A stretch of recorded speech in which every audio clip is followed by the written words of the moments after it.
Vai passar o medo, a angústia, a insegurança. Vai ficar para trás a saudade do abraço apertado, do almoço em família, do happy hour com os amigos. As coisas ainda estão fora de lugar. Viva o agora. Diga que ama. Pergunte se está tudo bem. Olhe com carinho que mantém a cidade em segurança. Fique em casa, se puder.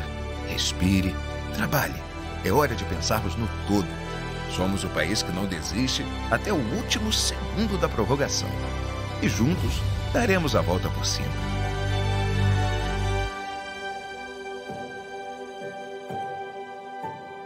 Tudo isso vai passar.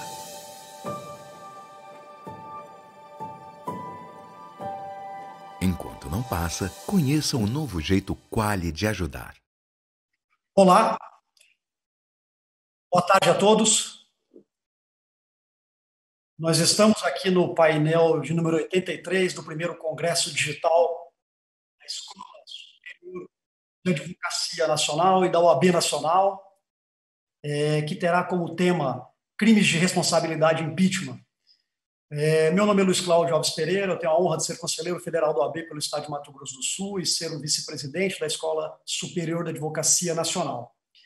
E neste painel nós contaremos com as ilustres presenças e exposições da professora Helena Lobo da Costa, que é professora de Direito Penal na Faculdade de Direito da Universidade de São Paulo, é mestre, doutora e livre docente em Direito Penal também pela Faculdade de Direito da Universidade de São Paulo.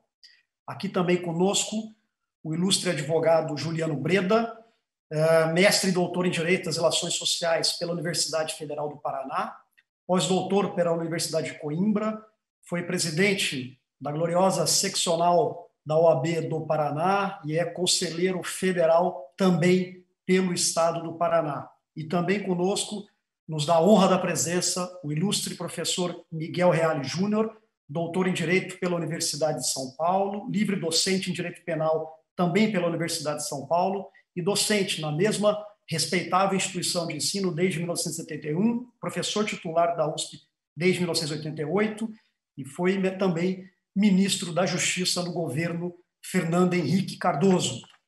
É uma honra contar com a presença da professora Helena, professor Miguel, meu ilustre companheiro de conselho Juliano Breda. E, sem maiores delongas, eu tenho o maior prazer de transmitir a palavra à professora Helena Costa para o início das exposições deste painel. Uma boa tarde, professora. Boa tarde a todos e todas as advogadas, advogados que nos assistem. Quero agradecer muitíssimo ao convite feito pela Ordem dos Advogados do Brasil.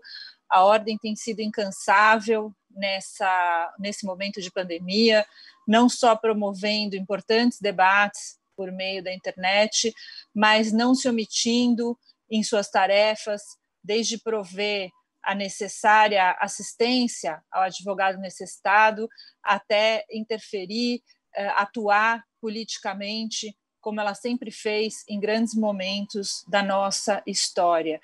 Então, quero agradecer esse convite que tanto me honrou, particularmente ao Dr. Luiz Cláudio Alves Pereira, conselheiro do nosso Conselho Nacional da Ordem. Quero cumprimentar também o professor, grande advogado Juliano Breda, dizer da minha satisfação em estar ao seu lado nesse debate, e também o professor Miguel Reale Júnior, que, na verdade, é o grande responsável por eu ter me tornado advogada, por eu ter me apaixonado por essa profissão da qual eu tenho tanto orgulho. Eu não vou me alongar muito, porque nós temos um tema muito apaixonante aqui para discutir nessa nossa tarde. Eu quero fazer uma introdução ao tema, estabelecer alguns fundamentos, algumas questões mais básicas para permitir, então, as informações mais pujantes, mais interessantes, que vão ser trazidas pelo professor Miguel Reale Júnior e pelo professor Juliano Breda. Bom, o sistema de responsabilidade criminal do presidente da República, ele necessariamente precisa ser diferenciado, né? Por um lado, é imprescindível essa responsabilização, O próprio ministro Celso de Mello já afirmou em um dos julgamentos do Supremo que o sistema democrático, o modelo republicano, não admitem, não podem tolerar a existência de regimes de governo sem uma noção de fiscalização, de responsabilidade. Mas, por outro lado, essa responsabilização precisa ser estabelecida com base em um sistema próprio, que leve em conta também os aspectos institucionais da figura representada pelo presidente da República. Então, a responsabilização precisa se fundar não apenas em questões jurídicas, mas também em questões políticas e, sobretudo, em uma noção forte de segurança jurídica. E o nosso sistema, então, trabalha com dois caminhos. O primeiro deles, o dos crimes comuns, e o segundo, o dos crimes de responsabilidade. No âmbito dos crimes comuns, né, o Supremo Tribunal Federal já estabeleceu que crime comum são todas as modalidades de infrações penais, incluindo delitos eleitorais, crimes contra a vida e até mesmo as contravenções penais. Então, os crimes comuns pelos quais o presidente da República pode responder são definidos, sobretudo, a partir de uma perspectiva negativa. O que não é crime de responsabilidade é considerado crime comum. No caso dos crimes comuns, para que haja essa segurança jurídica, esse cuidado com aquilo que o presidente representa institucionalmente, a Constituição Federal estabelece algumas limitações, sobretudo com relação ao processo por tais crimes.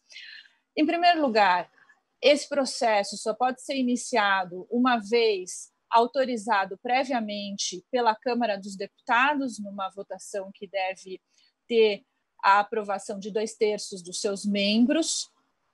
Segundo limite importante, o presidente da República não pode ser preso em razão de infrações comuns antes de uma sentença condenatória. Então, o presidente não pode sofrer prisão em flagrante, prisão cautelar, seja ela preventiva, provisória, independentemente de o crime ser afiançável, inafiançável, enfim, existe essa limitação. E o presidente da República também só pode ser processado na vigência do seu mandato por prática de atos que façam parte do exercício das suas funções naquele mandato. Então, diante dessas limitações, a Constituição estabelece também que apenas o Supremo Tribunal Federal pode processar e julgar o presidente da República por crimes comuns. Então, será necessário superar todas essas limitações e também há essa garantia do foro por prerrogativa de função. Muito bem.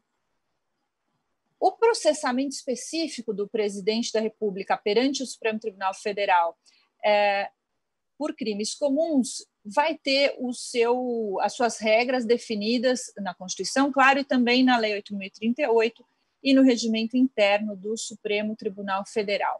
A denúncia ela deve ser apresentada pelo Procurador-Geral da República, nos casos, evidentemente, de ação penal pública, e essa denúncia vai ser, então, submetida à Câmara dos Deputados, como eu disse, para esse controle político que é estabelecido constitucionalmente, e a Câmara que vai autorizar ou não o recebimento da denúncia pelo Supremo Tribunal Federal, através do voto de 2/3 dos seus membros.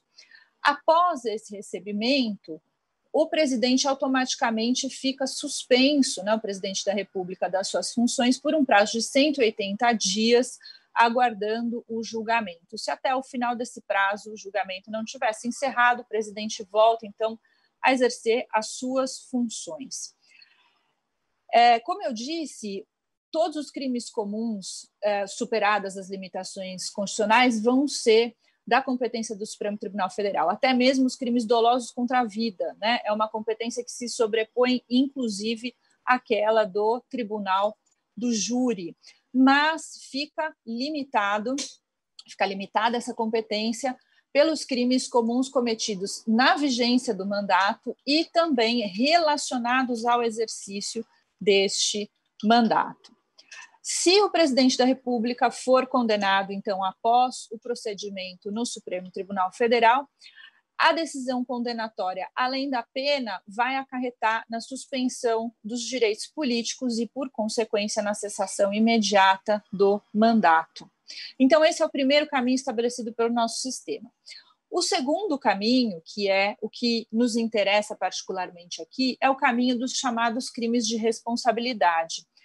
Esses crimes eles têm uma previsão na Constituição, no artigo 85, que vai trazer quais são os bens jurídicos, digamos, né, aqui os crimes atentam quando cometidos, e estabelece também que a lei especial vai tipificar especificamente esses crimes de responsabilidade.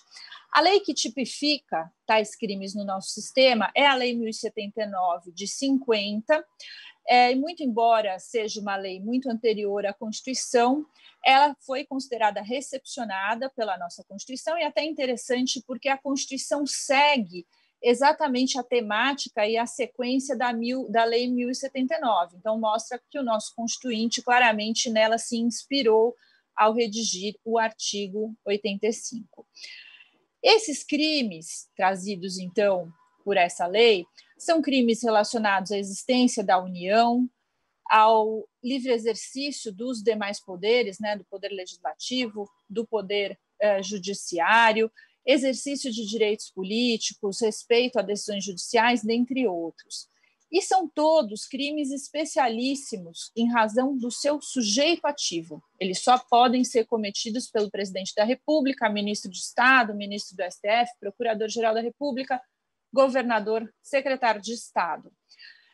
Essas figuras têm uma relação muito especial com esses bens jurídicos e, por isso, têm um dever mais intenso de proteção e de lealdade, ficando, portanto, sujeito a esses bens jurídicos, a esses crimes específicos de responsabilidade.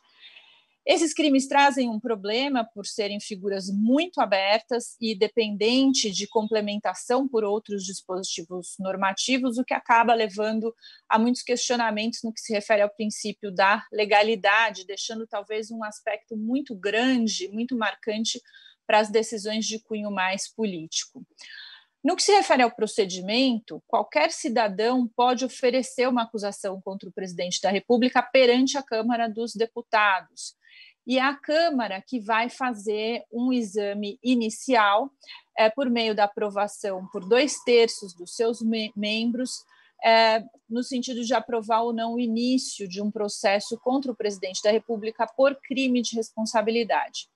Uma vez autorizado o início do processo, a competência passa a ser do Senado Federal, e o Senado, nesse momento, ele é presidido pelo presidente do Supremo Tribunal Federal.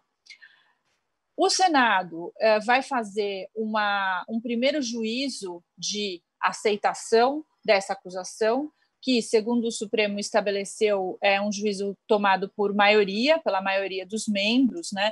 E havia uma discussão sobre a necessidade de o plenário da Câmara deliberar novamente, mas isso foi superado pelo Supremo na DPF 378, então atualmente se entende que, uma vez autorizado pela Câmara, o processo corre efetivamente apenas no Senado.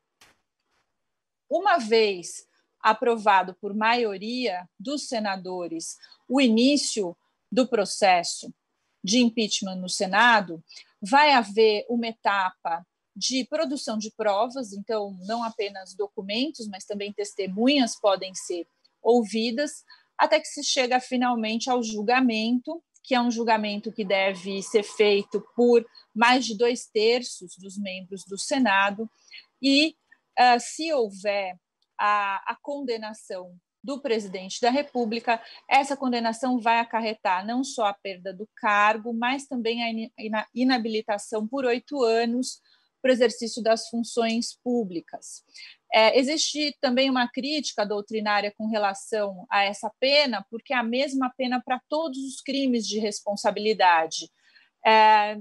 Antes da Lei 1079 de 50, era possível haver somente a perda do cargo, sem a inabilitação. Hoje, a inabilitação e a perda são impostas conjuntamente, não importando eventuais diferenças de gravidade entre os crimes de responsabilidade.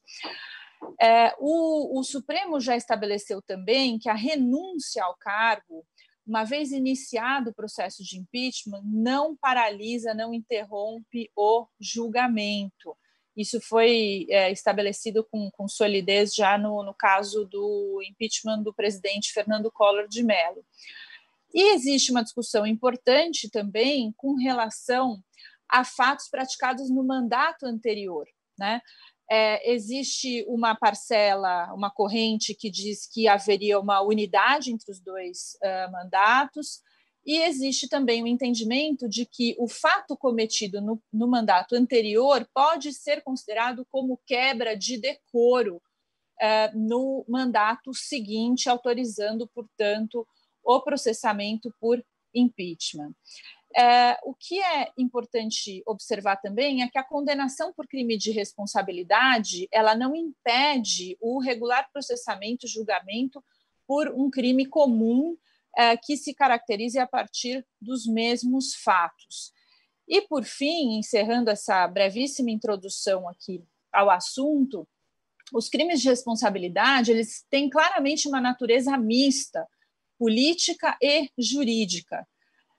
Entretanto, como a lei traz tipos muito abertos, tipos muito dependentes de uma complementação normativa por outros elementos, e também por haver um desenvolvimento jurisprudencial bastante tímido, né? Isso é obviamente natural por conta da excepcionalidade da matéria, existe uma predominância de aspectos políticos. Quer dizer, os limites jurídicos não são tão fortes e claramente predomina um aspecto político. E parece que talvez a gente precise reequilibrar um pouco essa relação, fortalecendo um pouco mais os aspectos jurídicos dessa balança, né? Mas, enfim, isso apenas realmente para introduzir o tema. Tenho certeza que o professor Miguel, o professor Juliano trarão considerações muito mais relevantes sobre as últimas discussões recentes. Agradeço novamente pelo convite e a oportunidade de participar. Muito obrigado, professora Helena. E eu passo a palavra agora ao ilustre conselheiro federal e advogado Juliano Breda. Bom, muito boa tarde a todas e todos os participantes deste magnífico congresso, esse evento brilhante realizado pela OAB Nacional, e eu aproveito desde logo para saudar o presidente nacional da OAB, Felipe Santa Cruz, por toda a condução independente e corajosa da nossa instituição nesse momento tão difícil, né, que o país atravessa. Saúdo a diretoria do Conselho Federal, os organizadores desse evento, nas pessoas do diretor da ESA Nacional, Rony Duarte, e Marcos Vinícius Furtado Coelho, e agradeço desde logo pela honra de participar deste painel, em especial por coadjuvar a participação brilhante da professora Helena e, muito especialmente, a presença também do professor Miguel Reale Júnior. Quero aqui dizer de público de que ambos, professor Miguel e professora Helena, são duas das maiores referências que tenho na advocacia criminal e no estudo do direito penal. Portanto, fazer parte deste grandioso evento da OAB Nacional, ao lado dessas duas especiais figuras do nosso direito, é algo que me engrandece, me honra, e eu só tenho a agradecer, particularmente também por ser presidido e moderado nesse painel pelo ilustre conselheiro Luiz Cláudio, da destacada bancada do Mato Grosso do Sul, um caríssimo amigo, companheiro, diário das lutas no Conselho Federal da OAB.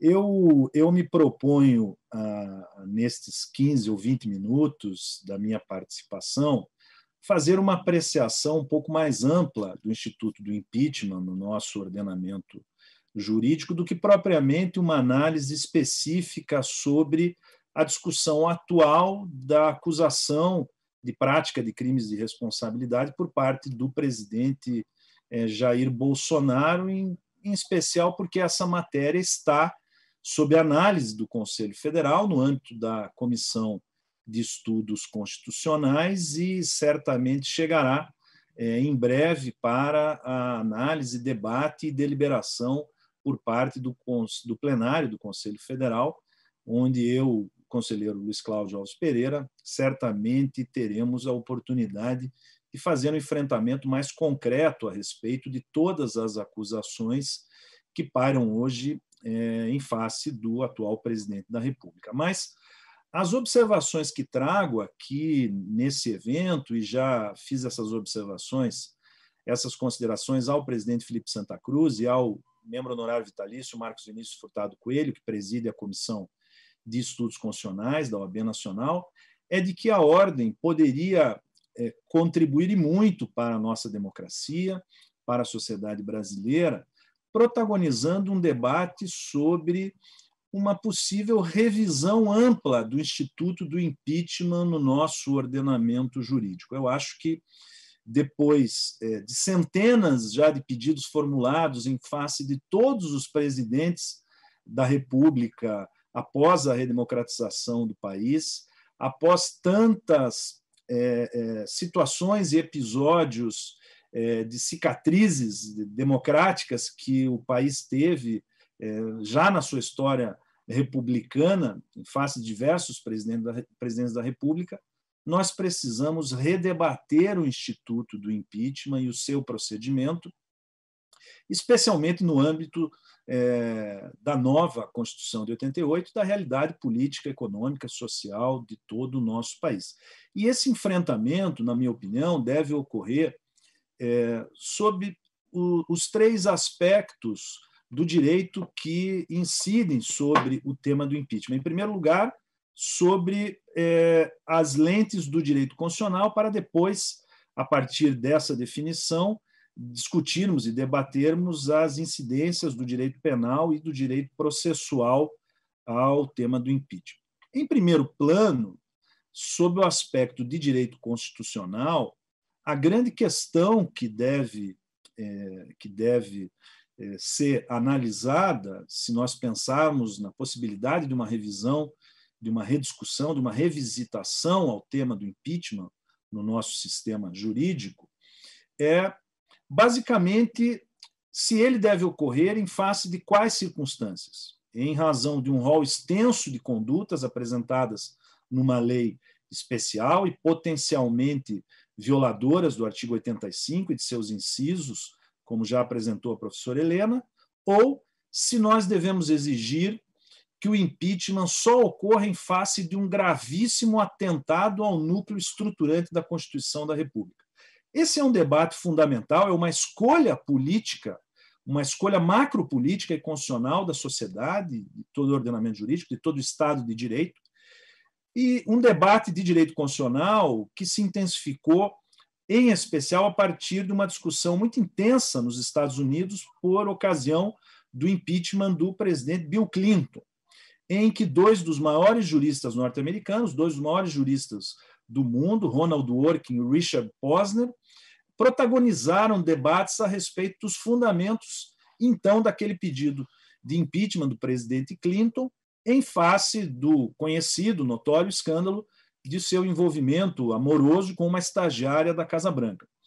Ronald Dworkin escreveu, em 1999, um artigo no New York Times intitulado A Kind of Coup, uma espécie de golpe, em que afirmava, e essa frase ficou célebre no debate constitucional do Instituto de Impeachment em todo o mundo, que o poder de impedir o presidente é uma espécie de arma nuclear constitucional, que deveria ser usada somente nas mais graves emergências, alertando Dworkin a respeito da possibilidade dos riscos de um grave abalo nas estruturas democráticas do país se o impeachment fosse manejado sem fundamento. Tema que permeia sempre as apaixonadas discussões políticas de parte a parte, entre partidários ou oponentes de pedidos de impeachment no âmbito de qualquer processamento dessa natureza. Mas me parece, e esse é um debate que deve nortear a primeira grande escolha do ordenamento jurídico, da Constituição e da sociedade. O impeachment deve ocorrer em face de um rol extenso de acusações como temos hoje na Lei 1079 de 50, como escreveu a professora Helena, ou nós devemos reservar o impeachment a hipóteses muito extraordinárias, muito subsidiárias, de um grave atentado à Constituição da República, como, aliás, expressamente menciona o artigo 85, qualificando os atos passíveis de impeachment como atentados à existência da União, ao livre exercício dos poderes, direitos políticos, individuais e sociais, segurança interna do país, probidade na administração, lei orçamentária e cumprimento das leis e decisões judiciais. Ora, me parece que a própria Constituição, ao classificar a conduta passível de impeachment como um atentado a esses núcleos estruturantes da Constituição, está exigindo algo mais do que um simples descumprimento de regras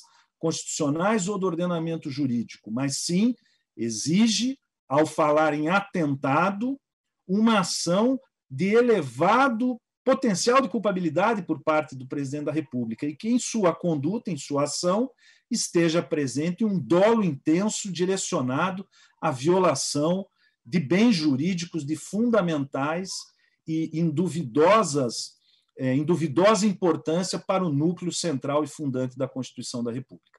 Essa primeira escolha é fundamental para possibilitar as respostas a uma série de outros temas relacionados à construção jurídica do Instituto do Impeachment. E a segunda dela, que me parece urgente uma definição no nosso país, seja por parte da Constituição, das leis infraconstitucionais e mesmo por parte da jurisprudência, diz respeito à natureza jurídica da conduta. Nós não conseguimos ainda, em quase um século de debates da doutrina, estabelecer de forma definitiva se a conduta passível de impeachment deve ser classificada como crime propriamente dito, ou seja, como uma infração penal, como um crime de responsabilidade, ou se essas condutas são, na verdade, infrações meramente de natureza política, embora o artigo 85 da Constituição Federal e a Lei 1079 de 50 mencionem expressamente a expressão crime.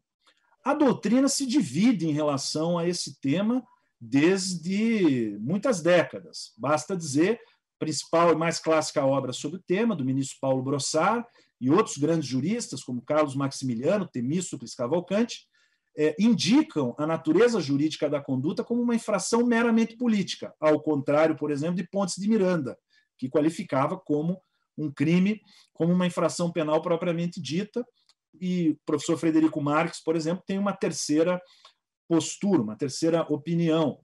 O eminente penalista Luiz Regis Prado, num artigo muito bem estruturado, a propósito dos últimos impeachments, descreve que, na opinião dele, houve um grande erro histórico na classificação dessas condutas como crimes, como infrações penais propriamente dita, fazendo uma leitura desde o Código Criminal do Império de 1830, que retirava do domínio do Código os chamados crimes de responsabilidade de ministros e conselheiros de Estado naquela época, fazendo uma leitura de que isso seria infração política e não crime, a partir da própria definição do artigo 1º da Lei de Introdução ao Código Penal, que estabelece como infração penal a conduta que tenha prevista pela lei a que seja combinado uma pena de reclusão ou detenção isoladamente, alternativa ou cumulativamente a pena de multa, e que as condutas que são passíveis do impeachment do presidente da República e demais autoridades não se qualificam tecnicamente dentro do espectro do artigo 1º da Lei de Introdução do Código Penal. Vale dizer também que o Supremo Tribunal Federal ainda não definiu de forma clara a natureza jurídica dessas condutas, muito embora em vários julgamentos nas últimas décadas o Supremo tenha declarado a inconstitucionalidade de leis municipais, leis estaduais e artigos de constituições estaduais que estabeleciam outras hipóteses de infrações que possibilitavam o impedimento dessas autoridades estaduais e municipais, sob o entendimento de que essa era uma matéria reservada à União e, muitas vezes, dizendo que essa matéria era de competência privativa da União por versar sobre direito penal. Mas não há ainda um pronunciamento claro, inequívoco do Supremo Tribunal Federal a respeito da natureza jurídica dessas condutas sem infrações políticas ou crime propriamente dito.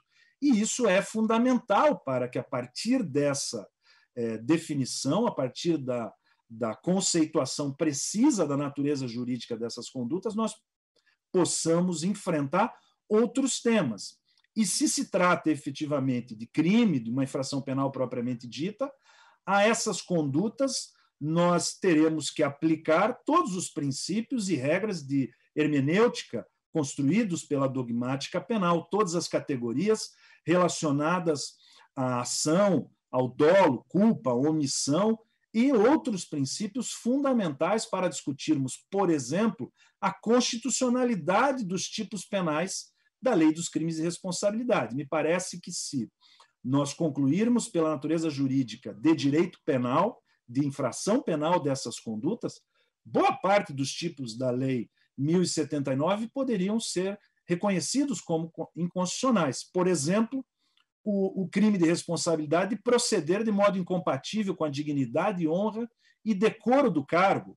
Eu tenho absoluta convicção de que, se o Congresso aprovasse a inclusão na parte especial do Código Penal de um crime, né, direcionado a todos os cidadãos, de proceder de modo incompatível com a dignidade, honra e decoro sociais, o Conselho Federal da OAB iria ao Supremo para sustentar a inconstitucionalidade deste tipo de infração penal. E, se nós concluirmos que também os crimes de responsabilidade devam passar por essa filtragem, a partir do princípio da tipicidade, a partir do princípio da subsidiariedade do direito penal, da proteção de bens jurídicos de induvidosa dignidade constitucional, a interpretação dessas condutas vai mudar radicalmente, ao contrário, se nós entendermos que elas são meramente infrações de natureza política ou administrativa. E essa definição macropolítica e constitucional, se o impeachment deve se configurar apenas em graves ataques à Constituição, ou deve ser possível em face do descumprimento de todas as previsões de uma legislação infraconstitucional, e se a natureza jurídica é de direito penal ou é de uma mera infração política, determina uma terceira abordagem fundamental no nosso ordenamento jurídico, que é o rito, o processo adequado para o processo de impeachment. O STF tem reiteradamente proclamado uma função meramente subsidiária do Poder Judiciário nos processos de impeachment. Entende o Supremo, especialmente nas últimas decisões relacionadas ao impeachment de Collor, da presidente Dilma, que o Supremo deve zelar única e exclusivamente pelo devido processo legal. E, ainda assim, por um processo legal muito mitigado, sem uma natureza substancial do devido processo legal. E esse debate me parece fundamental, especialmente porque, se afirmarmos que essas condutas caracterizam crimes, efetivamente, infrações penais de responsabilidade, e não infração política, nós podemos discutir, por exemplo, a necessidade de uma avaliação por parte do Poder Judiciário da justa causa dessas acusações, pois a justa causa é compreendida, em face de qualquer delito, e dentro da configuração do ordenamento jurídico processual penal, como uma condição da ação. Ao lado disso, sabemos que há uma exigência natural do devido processo legal e do princípio constitucional da ampla defesa, que a acusação seja deduzida de forma circunstanciada com a imputação, com a atribuição de um fato que descreva aparentemente um tipo penal previsto na legislação. E essa matéria, portanto, se concluirmos que se trata de natureza jurídica criminal, diz diretamente ao devido processo legal, e a justa causa, portanto, dos crimes de responsabilidade poderia ser sindicada pelo Supremo Tribunal Federal, algo que até o momento não vem ocorrendo nos últimos enfrentamentos dessa matéria nos processos de impeachment, em especial dos presidentes Collor e Dilma, muito embora, no caso da presidente Dilma, a arguição da falta de justa causa tenha surgido ao Supremo Tribunal Federal apenas após o julgamento por parte do Congresso Nacional, uma decisão que foi de natureza, acho que estratégia ou política da presidente, do Partido dos Trabalhadores, e que, infelizmente, não temos tempo para enfrentar nesse momento.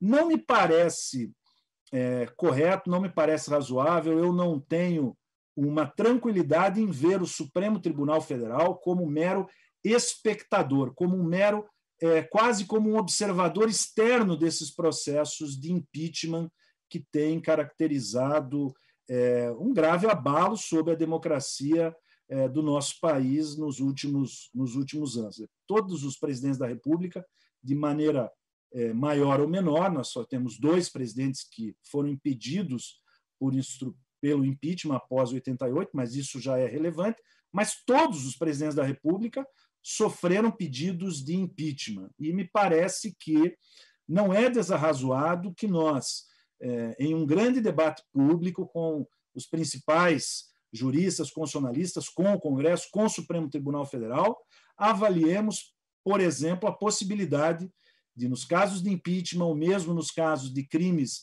de responsabilidade do presidente da República, o Supremo realizar uma análise prévia, pelo menos de uma tipicidade aparente das denúncias por crime de responsabilidade ou mesmo por crimes comuns. Na recente acusação feita contra o presidente Michel Temer, o Supremo Tribunal Federal simplesmente encaminhou a denúncia oferecida pelo então Procurador-Geral da República ao Congresso Nacional, à Câmara dos Deputados, muito embora 3 ministros tenham mencionado, 2 em obter dictum, a possibilidade do Supremo fazer um controle imediato sobre a falta de justa causa nos casos de crimes comuns pelo presidente da República no exercício do mandato.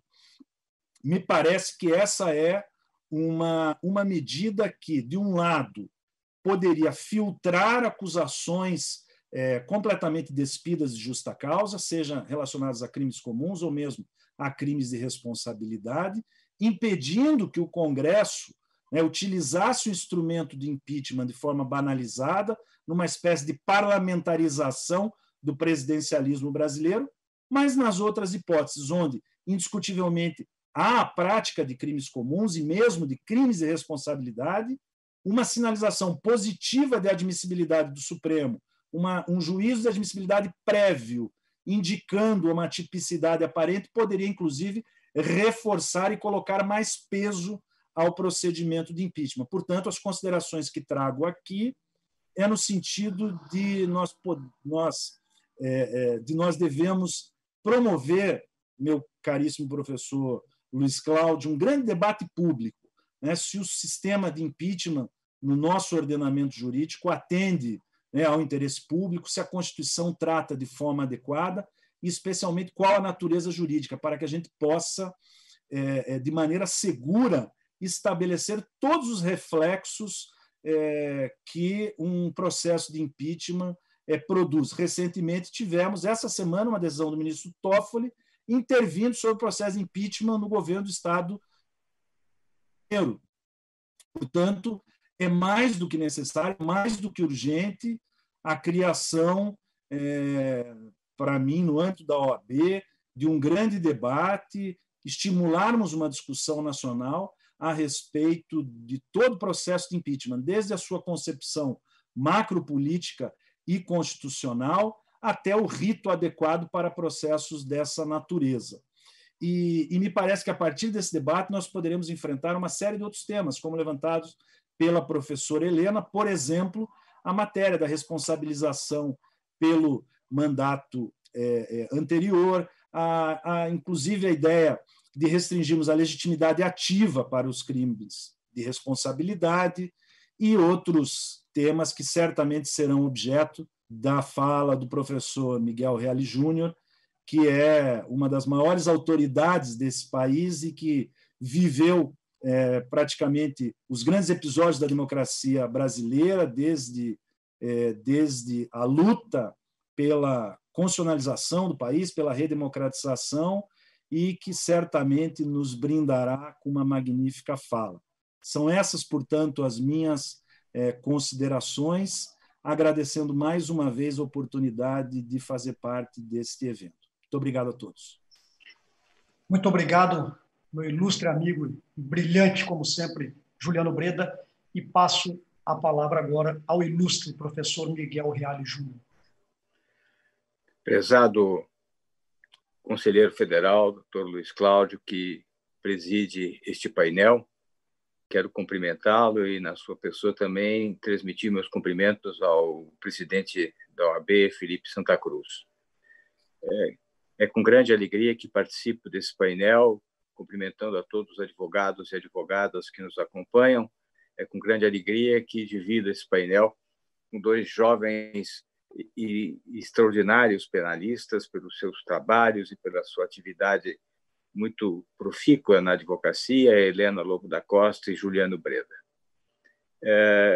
Quero dizer de início que o impeachment é um remédio muito doloroso e um remédio muito estreito, no entanto, para que se estabeleça a responsabilidade em face do presidente da República, que, dotado do poder de administrar e conduzir o país, trai esse dever, praticando abusos e pervertendo o dever que lhe é atribuído, numa perversão do poder político. É uma tentativa de estabelecer uma responsabilidade dentro de um presidencialismo que estabelece, na verdade, uma irresponsabilidade política, seja ao presidente da República, seja à Câmara dos Deputados, por tempo determinado, por tempo fixo. E o impeachment vem como essa tentativa de remédio, que é um remédio amargo e doloroso, porque é um processo lento, demorado, judicializado, de certa forma, digo, na sua estrutura de julgamento pela Câmara dos Deputados e pelo Senado Federal. No âmbito da Constituição de 1946, o juízo de admissibilidade pela Câmara dos Deputados era de maioria absoluta e depois o julgamento pelo Senado era exigido o quórum de 2/3 para se estabelecer a condenação.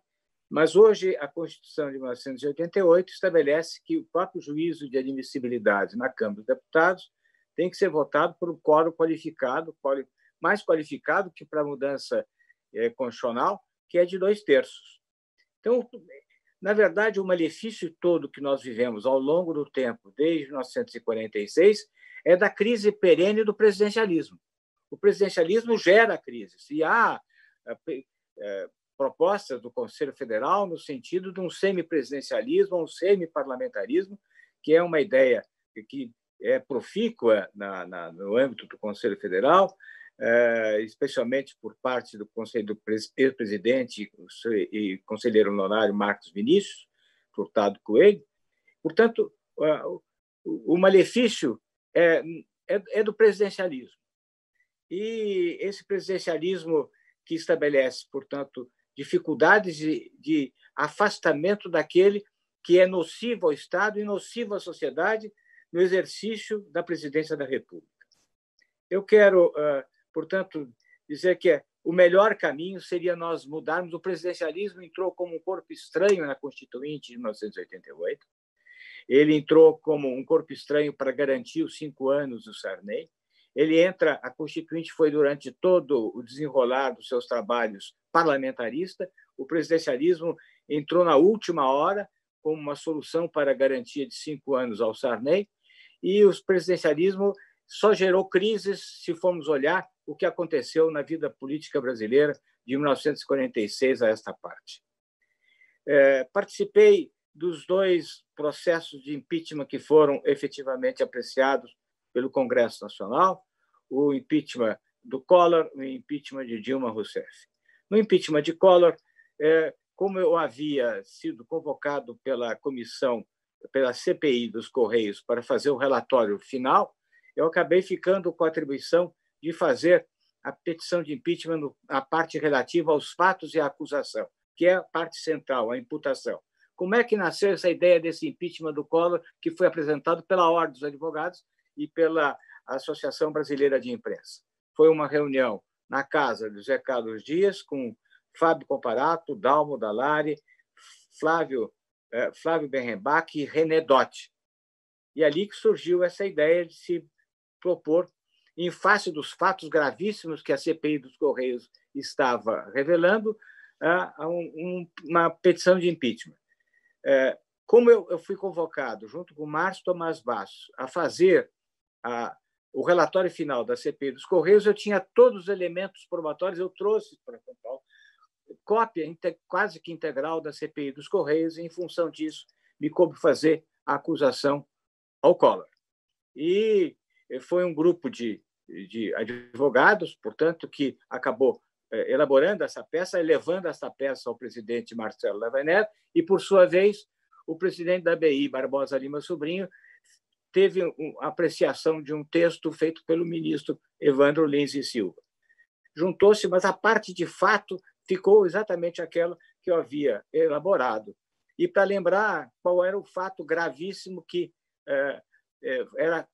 era acusado o Collor, que devia ter sido corretamente processado criminalmente no Supremo Tribunal Federal e que deixou de ser porque o Procurador-Geral da República, na acusação de corrupção, deixou de apontar qual era o ato de ofício e, portanto, apontou na denúncia um fato atípico.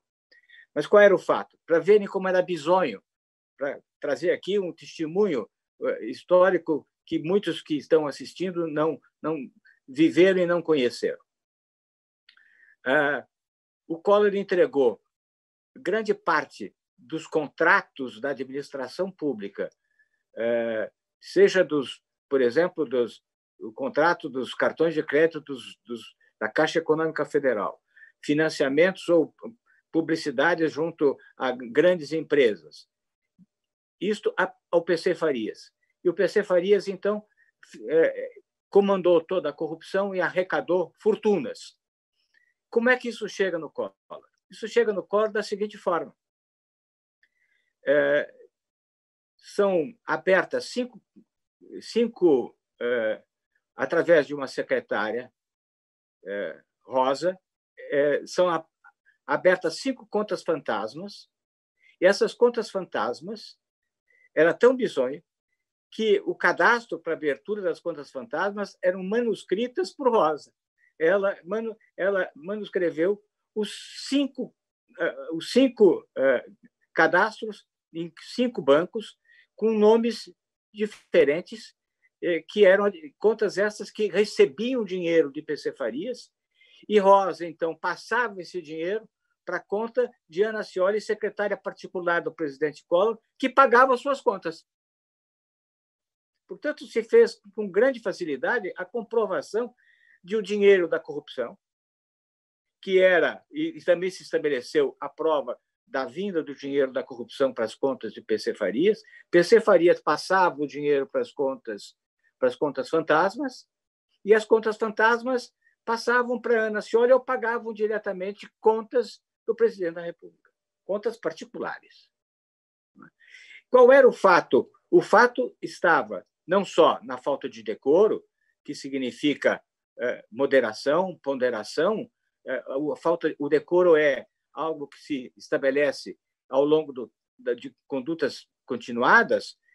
Não ter decoro, portanto, reiteradamente estabelecer uma conduta desonrosa, imoderada, imponderada.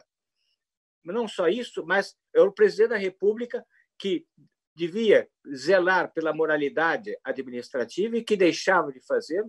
E zelar pela moralidade administrativa significava estabelecer a responsabilidade dos seus subordinados e estabelecer que fossem esses subordinados punidos pelos atos ilícitos que praticavam e, ao mesmo tempo, não permitir que atos ilícitos, que fosse ele beneficiado por atos ilícitos. Ele mesmo estava praticando um crime de corrupção. Então, este tipo que está previsto na Lei 1079 e que estabelece que cabe ao presidente da República, constitui crime de responsabilidade, não tornar efetiva a responsabilidade dos seus subordinados quando manifestem delitos funcionais ou na prática de atos contrários à Constituição. E, portanto, era uma omissão. O ato de ofício era ele omitir o dever de zelar pela moralidade administrativa. E esse ato de ofício, infelizmente, deixou de ser indicado, como era indicado na petição, na propositura da denúncia perante o Supremo Tribunal Federal. Portanto, o fato era simples. Perto da sofisticação da corrupção que ocorre atualmente, o que ocorreu, este ato praticado pelo Collor era quase que bizonho, de nenhuma engenharia financeira para encobrir ou para estabelecer lavagem de dinheiro. Era uma atitude quase que grotesca, bizonha. Não é? Mas o fato estava configurado, e a Ordem dos Advogados, Marcelo Lavaneri, de início, consultou o Conselho Federal para saber se não havia uma posição política e verificou que realmente havia uma posição de defesa, porque o impeachment ele não é um processo que vise uma punição, não é uma retribuição, é muito mais, visa uma proteção do Estado e uma proteção da sociedade. Essa é a finalidade do impeachment, que deveria ser a finalidade da moção de censura no parlamentarismo, ou a moção de censura a um primeiro-ministro, mesmo num regime semipresidencialista ou semiparlamentarista, a proteção da sociedade, a proteção do Estado contra o mau governante, aquele governante que trai os seus deveres fundamentais para com a República. Pois bem, no caso de Dilma, eu acabei sendo procurado, depois da petição ter sido protocolada por Janaína Pascoal e por Hélio Bicudo, para o refazimento da petição e a análise de outras questões que vieram a se juntar às acusações antes apresentadas, e que diziam respeito não só à corrupção sistêmica, que entra o tema que a Helena desenvolveu acerca da responsabilidade pelos atos do mandato anterior. Há uma decisão do Supremo Tribunal Federal relatada pelo ministro Celso de Mello, estabelecendo claramente que haveria uma possibilidade de responsabilidade por ato passado, porque uma continuidade num caso em que um deputado renuncia para não ser responsabilizado no Conselho de Ética, se reelege e é processado no Conselho de Ética pelos atos praticados no mandato anterior. E é o caso da responsabilidade, seja pela corrupção sistêmica, seja em face da irresponsabilidade absoluta no que tange às contas públicas. Essa irresponsabilidade nas contas públicas levou à tragédia que nós estamos vivendo até hoje, de 12 milhões de desempregados, uma contração da economia. Por quê? Porque houve uma falsidade ideológica na contração de empréstimos sem autorização, empréstimos que foram obtidos pela União junto aos órgãos financeiros dos quais ela é titular e controladora, como a Caixa Econômica, o Banco do Brasil, o BNDES, em volumes vultosos, e sem se inscrever, inclusive, que essas quantias se constituem passivos da União. Portanto, houve aí a falsidade ideológica no sentido de não inscrever essa dívida da União e enganar, portanto, todos os agentes econômicos. Quando esses fatos vieram à tona, houve o quê? Quebra de um dos pilares da economia, que é o problema da incapacidade de pagar as suas contas. O Brasil entrou no cheque especial, e aí foi um desastre, porque houve uma desconfiança absoluta dos agentes econômicos, com uma grande retração da economia, inflação, desemprego, e que nós estamos até hoje tentando superar, e essa situação econômica não foi superada, com quebra do dever do segmento do que determina a Lei de Responsabilidade Fiscal, que está no artigo 36. Neste julgamento de Dilma, o então deputado Jair Bolsonaro fez um voto horripilante, dizendo que votava pelo impeachment em homenagem ao coronel Ustra, o torturador. Como proponente do impeachment, na primeira oportunidade que falei no Senado Federal, perante a comissão que fazia o juízo de admissibilidade, eu disse, naquela oportunidade, que eu lamentava que o pedido de impeachment tivesse servido para se homenagear um torturador. E pedia licença aos senadores para prestar homenagem às famílias daqueles que tinham sido torturados por Ustra. E falava isso também na condição de ex-presidente durante 6 anos da Comissão de Mortos Desaparecidos do regime político, do regime militar, que apurou a responsabilidade do Estado nos casos de tortura. Pois bem, só para finalizar, a análise da possibilidade ou não de impeachment com relação ao presidente Jair Bolsonaro, que é assunto que deve estar em pauta no Conselho Federal. Lembrar que, no caso do Dilma, também o Conselho Federal entrou com pedido de impeachment logo em seguida ao nosso, assinado pelo então presidente Cláudio Lamarck. Pois bem, eu vou me cingir, como é o Congresso da Covid, eu vou me cingir aos casos da Covid. Poderia ter falta de decoro quando o presidente da República ofendeu a jornalista Patrícia de Mello Campos, quando ele ofende a jornalista Vera Magalhães e mais mente quando diz que o filme que havia sido transmitido de propaganda da reunião do dia 15 de março contra o Congresso e contra o Supremo era um filme antigo. Ele mente. Mentira é falta de decoro. Nos Estados Unidos, então, um governante mentir é gravíssimo. Mas, ficando na Covid, são 2 fatos. Primeiro, existe uma lei federal de 6 de fevereiro deste ano, estabelecendo medidas que devam ser tomadas de prevenção, de precaução à Covid. E dentro dessas medidas está lá a determinação da quarentena e da não aglomeração. Então, é lei. E o presidente da República desrespeitou a lei, que ele mesmo sancionou, ao ir em aglomeração, ao ir em barraquinha de cachorro-quente e em bar, estabelecer, portanto, aí um risco à saúde dele, à saúde dos seus circunstantes, infringindo, inclusive, o artigo 268 do Código Penal, que é também outra hipótese de impeachment, que é permitir que se desrespeite ou incitar a prática de um crime, não é? Como ele fez também, quando ele propaga que não se deve fazer isolamento, propaga que deva haver o uso de cloratina, quando a Lei 13.979 estabelece que a indicação de medicamentos só deve ser feita com base científica, está na lei, que ele mesmo sanciona.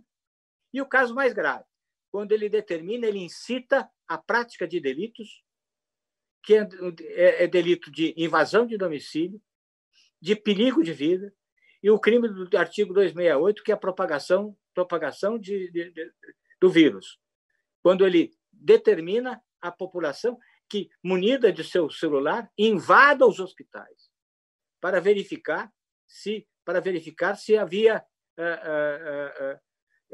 realmente ocupação dos hospitais. Então, estas são as considerações que eu faço para mostrar que, sim, haveria a possibilidade de configuração de crime de responsabilidade do presidente Jair Bolsonaro em face exclusivamente da Covid. Muito obrigado, ilustre professor Miguel Reale Júnior. Foi uma honra inenarrável estar com tão ilustres figuras nesse painel. Tal qual uma orquestra que se desenvolve em atos distintos, mas sempre harmônicos, foi a exposição da professora Helena, do professor Juliano e do professor Miguel Reale Júnior. Finaliza aqui, lembrando do grande poeta Tiago de Mello, que dizia que nós devemos levar a vida para que, mesmo nos dias mais cinzentos, tenhamos a energia de uma manhã de domingo e a esperança de uma manhã de domingo. E que, embora estamos vivendo dias cinzentos de uma pandemia, eu tenho certeza que esse painel iluminou o dia de hoje e nos traz otimismo e esperança. Um fraterno abraço e muito obrigado em nome da OAB Nacional e da Escola Superior de Advocacia pela generosidade da professora Helena, do professor Juliano e do professor Miguel Reale Júnior por dispor do precioso tempo que tem para expor conhecimentos da advocacia nacional. Foi uma experiência incrível estar aqui com Vossa Excelência. Muito obrigado.